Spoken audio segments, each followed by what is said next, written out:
All right, well, let's bring in our buddy Whitney Westerfield, state senator of the great state of Kentucky. You're in a unique position being a senator, having dealt with state legislation when it comes to drone stuff, and you're a drone person yourself.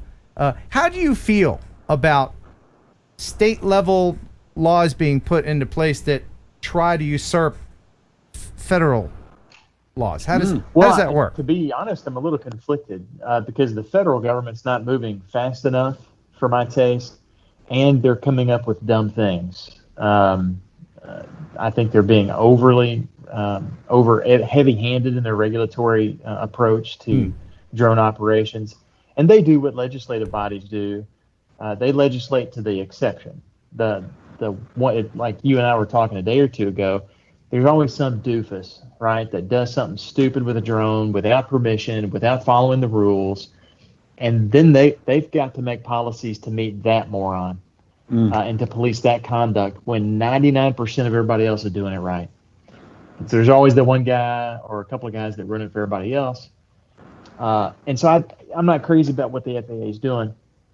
And I like that states can react much more quickly. On the flip side, you end up having a patchwork network of policies. And what Kentucky has done, we've passed a bill that's related to critical infrastructure. That's the terminology that someone else came up with, and it's a bill that affects where you can fly a drone. As a hobbyist, it doesn't affect commercial operations. But as a hobbyist operator, it puts restrictions on where you can fly that are more restrictive than what the FAA has put in place. And what Kentucky has done might not be what matches everywhere else. And that if we're overly strict, then we might slow down the progress of drone operations and the interest in drones, which slows down innovation, slows down buy-in and the enthusiasm for drone flight. And there are ramifications for that policy approach. So I'm glad that we can enact policies and move much, much more quickly on the state level. But I don't like when, and it's particularly the case, and this is true in Kentucky, where you've got people who've never touched a drone who are writing and voting on these bills. That's the crazy part. Yeah. Man. What they think is happening are the stories that we see on social media or the news. They're about the doofuses. That's what they hear, and so they want to legislate to that too, when that's not the large scale of the vast majority of us are all behaving. They only hear the loudest stories, and they assume, since they're not in the community, they assume that it's a large percent of people doing it. When in fact, on the soda machines, like a Coke machine, they have the little stick figure of the guy going, "Oh no, the machine's falling on me." Well, that's for the one dude who had a machine fall on him. That's why that sticker's on there. Not for the rest of us intelligent people, but that's how had sense that enough works. not to pull the machine. Right? Yeah. I think hey, take the sticker off, let them get crushed. That's just me. Survival of the fittest. That's it. Yeah. But but what about the local municipalities in towns where people where they put up signs, can't drone here? I'm not crazy about that for obvious reasons, because I like to think I'm a lawful operator. You guys both are. It hinders our ability to not just do our job, but just have fun with what we like to do with the drones, and it limits where we're able to take pictures or video and to do certain things, or it puts burdens and barriers in our way to be able to do it.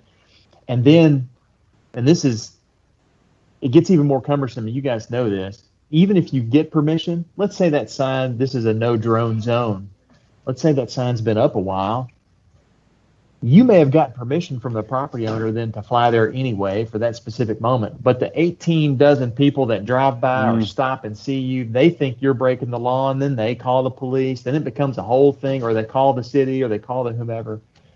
And then it becomes a hassle for the people that restricted it in the first place. And then they eventually get to where they just won't let anybody fly. And we're going to end up having to have software that knows where and where we can't fly, where we can and where we can't, because we won't be able to keep up with it all. There'll be little places here and there. You can't fly in a straight line anymore because you got to avoid all the no-go zones. Unfortunately, I think it's going to end up making a mess. I totally agree with that. It's ever evolving, of course, but what gets me is the local cop, the Barney Fife, that is just bothered by drones, doesn't like them, already has judged them before they know anything about them, and just will throw a trespassing thing out there or try to take your drone. Or how do we educate? Because drones are not a fringe thing anymore. They're a part of, they're integrated into our culture, and it's only going to get bigger from here. I think it comes with time, and I think we, as drone enthusiasts and pilots, commercial or hobbyists, I think we've got an obligation to educate folks. I do the best I can educating the 137 other people in the Kentucky legislature about it, and the lobbyist folks that come and talk to me about whatever issue that related to the drone bill. So and word spreads. Think about how little people knew about drones 2-3 years ago, 5 years ago. I think in 5 years, I think the knowledge and the comfort with it, I think, will spread. These are just the growing pains of an industry that's still pretty nascent relative to still photographers that are on the ground all the time.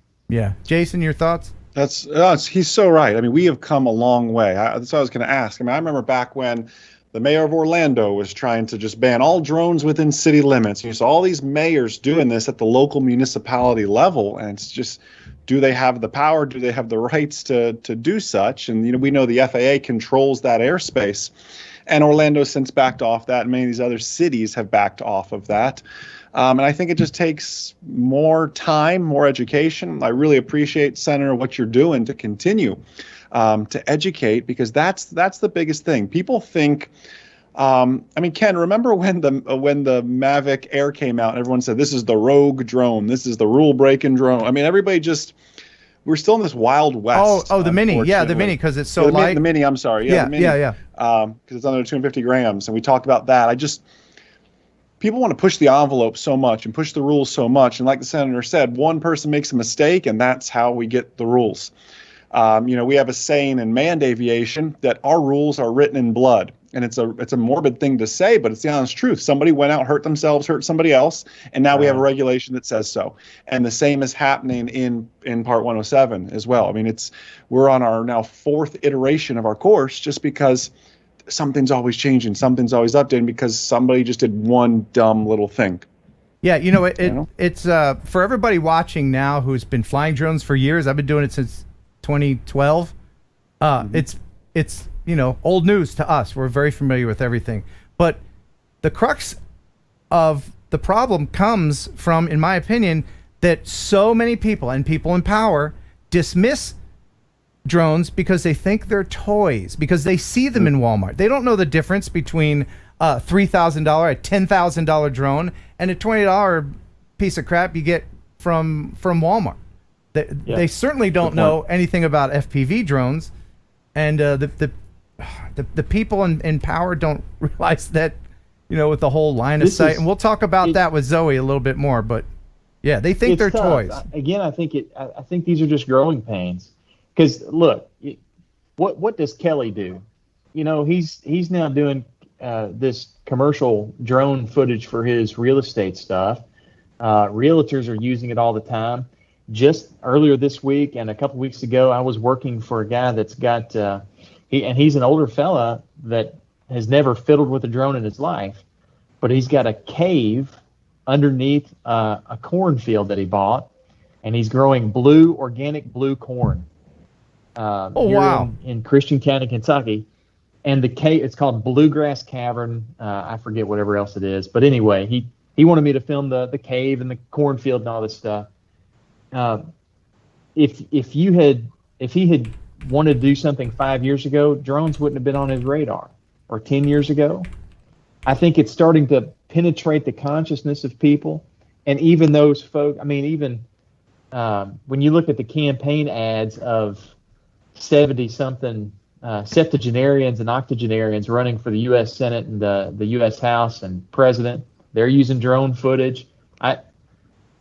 It's seeping its way in, and it'll be more commonplace with time. You're right. It is a process. I mean, think back to when everybody was riding horses around. And suddenly, here's this doofus with a car. You know what I mean? They had to enact rules for that.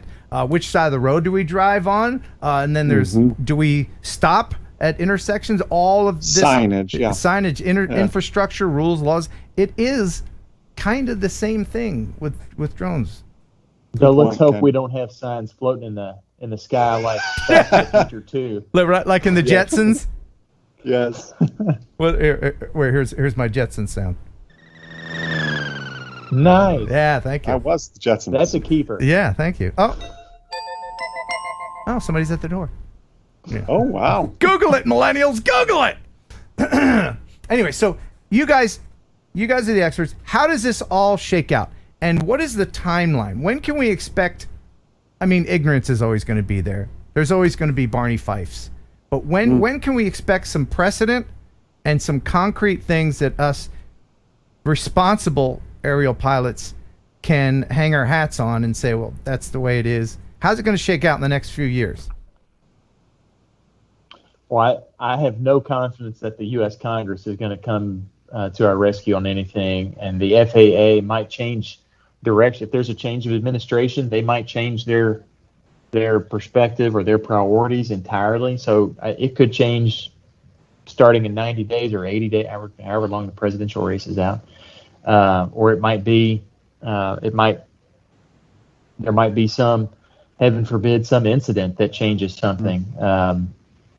Just as we've talked about, it's the worst accidents and errors and screw-ups that lead to certain policies.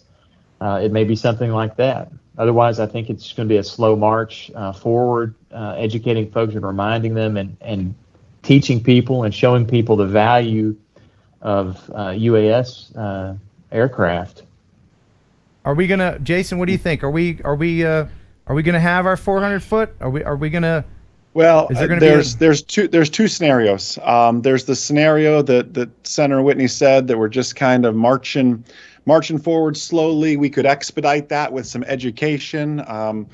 Ken, we laugh through the news, but you do such a good job of it every single week, showing what we're doing in the drone space.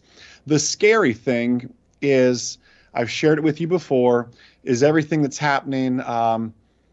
With eventually big business, we'll call it. And I'm all about capitalism, but you know how Amazon and Airbus and everybody else with this UTM is fighting for their airspace. Yep. That's the only scary thing. And again, I love business, but man, if they and their lobby dollars win the airspace battle, we can march all we want, but we're going to be left with what the leftovers. You are 100% correct. And that could really go one of a couple of different ways. It could either hurt us and their lobby dollars get through faster and more effectively than us peons do, and our words and our public comments. Or it could also further the education and comfort level with drone aircraft, or it could do both, I guess. But you are 100% right about that. Yeah, money is the thing that steers all of this. And like you mentioned before, in aviation, as we all know, in order for major changes to happen, sometimes that stems from horrible accidents, some terrible mistakes. People have to die before they change a little dip-de-doo on a plane that should have been changed. Hopefully, so look at the 737 Max. Yeah, look at Boeing. Yeah, right now. Yeah, hopefully nothing like that will happen. We just have to keep our fingers crossed and pray to whoever you pray to that people don't have to die in order to make these changes. I hope that all of this change will come about by responsible people. One of the people that will absolutely help give us drone people a voice is Zoe. Tell us about your journey to become part of the FAA's Drone Advisory Committee. Yeah, this is fun. Yeah, so I had a few people in the community hit me up about a month ago now, and they said, hey, there's a new spot opening up with the DAC, It's by nomination. There's a website you can submit your application. And because multiple people hit me up and because nobody else in the community seemed like they're stepping up, I figured I'm going to put my hat in the ring because I'm super passionate about FPV. I'm super passionate about drones in general, and I know how they've changed my life. I know how they've changed a lot of other people's lives, and that's something I'm willing to do is put myself in the bull ring and play with the bulls. And I'll probably get the horns a couple times, but if I can just make a little bit of a difference and an impact for the FPV community and the drone community at large, then it's worth it. So what kind of things will you be doing, and how often will they come to you for your opinion? So they do 3 meetings, it looks like, every year. I think right now everything's remote meeting, but beyond that, they have a lot of rules and regulations you go over, you submit ideas. It's not super involved, but yeah, it's still very involved. Everything that essentially the community does, everyone has to vote on and talk about, raise counterpoints to.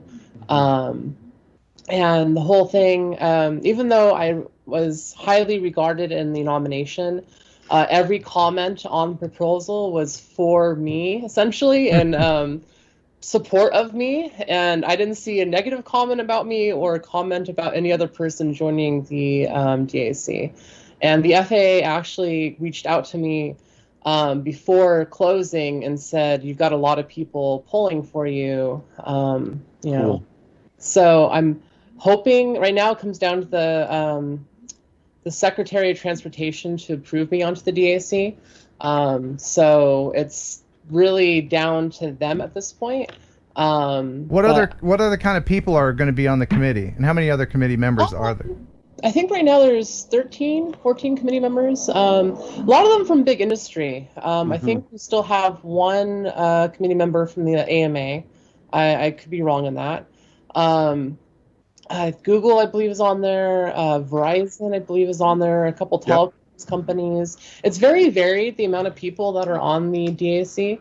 And not a lot of them are in the drone community, largely, which kind of like messes with my head a little bit. Right. The FAA sees this as not just a drone thing, but an industry thing. And they see, the future of the industry being very varied and not just based off of the direct drone itself.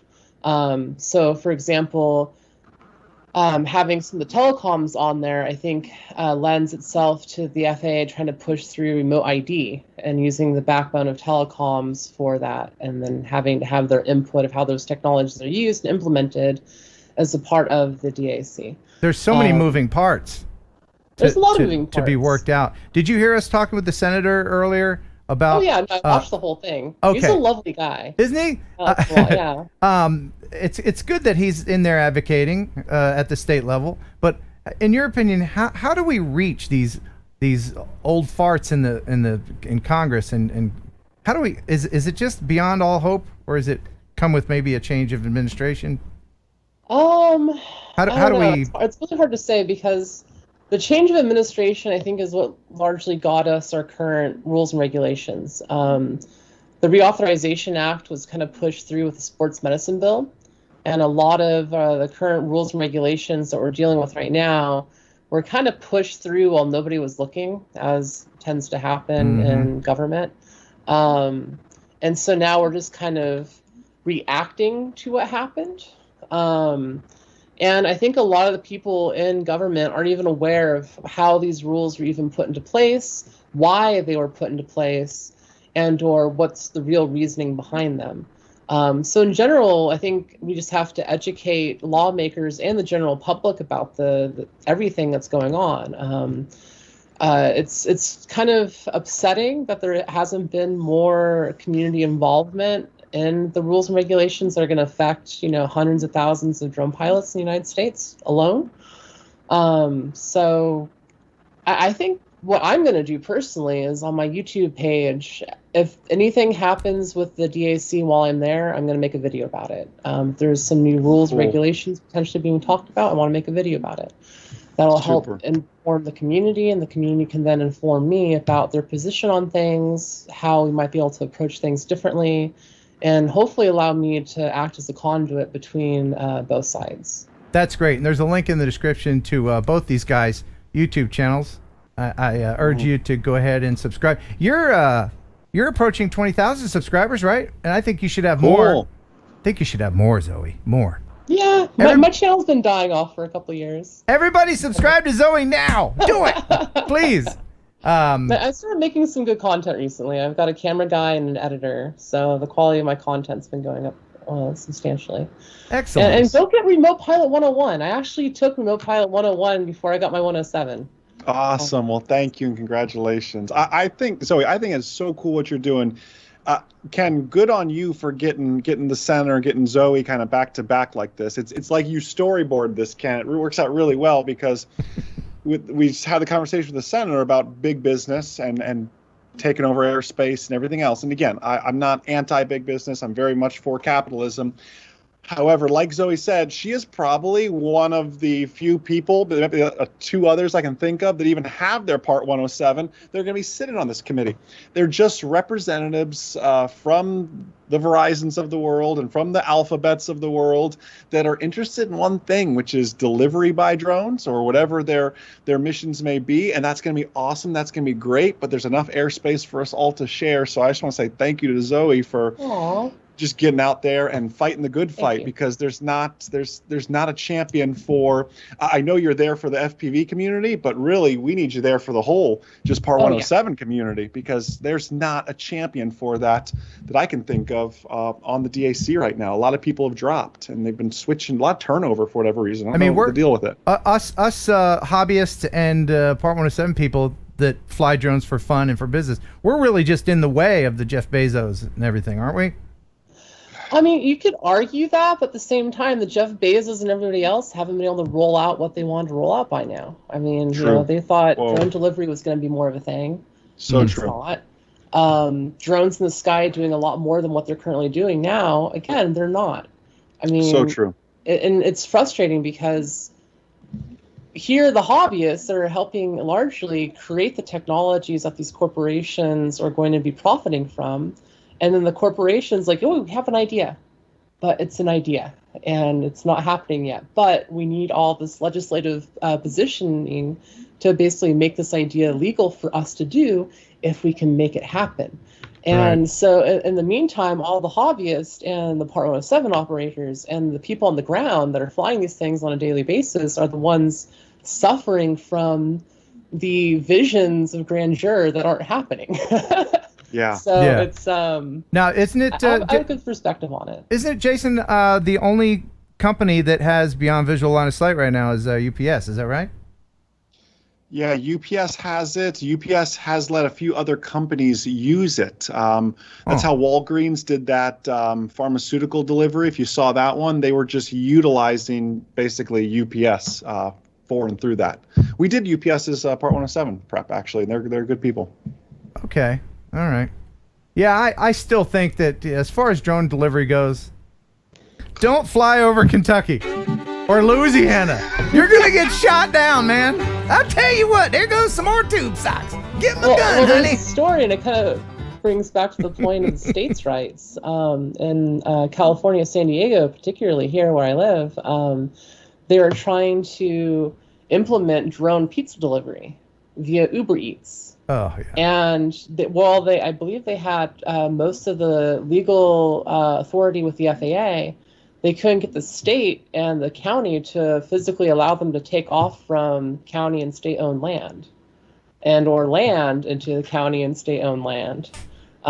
So it's one of those things that even if you have the authority with the FAA, especially for drone delivery in particular, or drone taxis rather, you have to have the legal right of way essentially in states, counties, and on the federal level, which is going to be nigh impossible. Yeah. Are you finding a lot of that local municipalities going head to head and overstepping as far as federal laws go, and a lot of uneducated ignorance going on in that realm? Oh yeah, that happens a lot. I mean, municipalities, especially here, I think it was Oceanside, they added a new rule/a law where you can't fly over a beach, a very particular beach. Wow. And it kind of pushes up against the federal laws, which, you know, the county doesn't have any right to legislate a law that dictates over the airspace.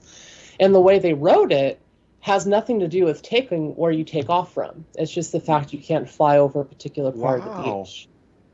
So those two things are really butting up against each other. And I've seen a lot of that. And there's a few people that have taken those kind of laws to court and have gotten them overturned because they are in direct conflict with a federal law and regulation. Yeah, but that's the thing. It takes money to fight that. Yeah, time and money, time and money. Right. So if you're willing to spend the money to get that justice, and not, I would say not a majority of the people are. A lot of people just take their lumps. They're like, well, okay, well, I guess I gotta do that. Well, okay. You know, just let Johnny Law roll over you. Just so frustrating. How do you think this is all gonna shake out? And when? What kind of timetable are we looking at for remote ID and all this stuff? What's it gonna be like in 3, 4, 5 years? I mean, depends. If things go through as they're currently written, then remote ID will be taking over the skies in 3 years. Pretty much every drone that operates within the airspace, from hobbyist to commercial, will require some form of remote ID. Anything over 250 grams, from the way I currently read it, will require it. Yeah. And that could be a big thing, especially for like racing drones. The requirements right now for remote ID require a certain update rate, and to my knowledge, it's also going to require the drone to have a GPS on board.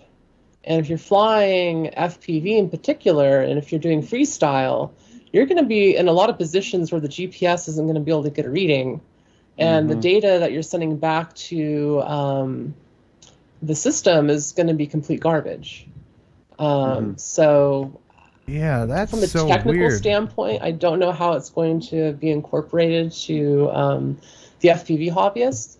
From a different standpoint, though, like from the way it's currently written, like you'll be publicly available. If you fly a drone, there's going to be a website that anyone can go to find out that there's a drone being flown in this particular location, and potentially get the pilot's details. And that's a huge privacy violation. Yeah, that opens up a whole other can of worms. Hey, anybody remember Prohibition? Remember Prohibition, when they stopped to get us trying to drink and people did it anyway? And bootleggers made a lot of money, and then they said, you know what, this whole drinking thing, let's just go ahead and put it back the way it was. I gotta hope that, you know, if this restrictive stuff goes into effect, especially in the FPV community, people are just gonna be like, well, I'm gonna keep doing what I'm doing. I, for one, am a very, very I follow the rules. People know that I'm an advocate for following the rules, but I tell you, if they try to take my FPV away, even though I suck at it, I'm going to be a pirate. I'm just going to be a pirate. You're going to see a big push. I mean, Zoe mentioned the racing community.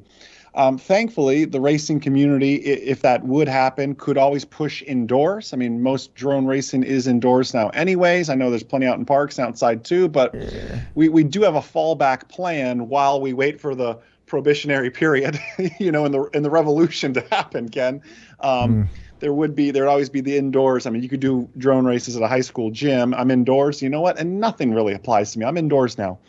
So I'm not even sweating that, but that doesn't help the freestyle guys. That doesn't help anything. And then it comes back to the question you asked me earlier, Ken, where does a visual observer fit into the FPV community? I mean, I imagine they'll be writing rules on that. And thankfully, we at least have an FPV advocate heading to the DAC to fight to do that right next. Hopefully, so, all of the big thing. Gosh, I don't know. There's a lot of things. It's not the Wild West, but man, your analogy from earlier, Ken, of this is the Model T just came out and everybody's trying to figure it out and make rules. That's exactly what's happening. That was the smartest thing you've ever said. Well, thanks. I just honestly, we might have to wait until we get new blood into Congress, you know, until all the old fuddy-duddies who don't even know what the internet is go away, you know? still typing www dot. Yeah. Oh my goodness, I cringe when I hear people on the radio. Yeah, some people still listen to the radio. I hear people like, just go on our website, www. Like, what? What do you? No, you're wasting their time. Okay, I know, right? Anyway, Zoe, thank you so much for making time for us today. Thank you. You're awesome. Well, let's go ahead and head on in. Ah, yeah. Here we are. In the Raz with Jason Shabbat the first time. Oh my goodness. Oh my goodness. Oh. Are those your feet? So bubbly. Oh, this is a little weird. My Can goodness. you bring the cardboard cutout in too, please? Yes. We're all in here together. Yes, it's a wonderful place where nothing can go wrong. Everything is pure and wonderful and nice, and everyone's happy. All the taxes are done. Nobody has COVID, and there's only one rule that we need to follow, and it seems every week the rule gets violated. Maybe this time it'll be okay.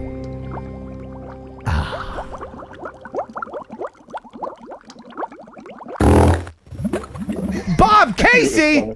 Bob Casey farted in the Raz! You dirty bird! Bob Casey, you dirty, dirty bird!